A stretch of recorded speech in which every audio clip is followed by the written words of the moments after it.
Onolube wanda banoso. Igbo sekọndrị mejeje mba Igbo nwere meke n'enu ọ ka bụkwado unu nwaanyị Ngozi Mmadụ onye nta akụkọ gị na Igbo Amaka TV. Igbo niile asị ka ha na-asụ na Igbo ka ọ maala anyị mma ise. Tata ana m anabata anyị ọzọ na-agba nke anọ na nya bụ njem nchekwa ezinụlọ Safe Family. Dịka si wee kwuo na njem nchekwa ezinụlọ abụ ọlụ dịịlụ onye Igbo ọ bụ na ọ bụ ọlụ dịịlụ ma ọ bụ ọlụ dịịlụ gị. Nya bụ na anyị ncha ga-aba gị jee mee gịnị jee dozie ezinụlọ anyị mee ka udo ọganiru na ịfụnanya ka ọ mee gịnị ka ọ bata.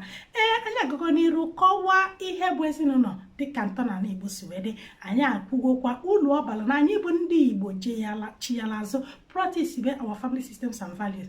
Anyị ekwugo ọghọm dị na ya nke bụ na nke anyị na-afụzi anya na nke ikpeazụ anụ ọghọm dị na these systems family systems and values anyị na practice. Tata anyị kwesịrị ibido na ụzọ anyị ga-esi wee mee ka our family systems and values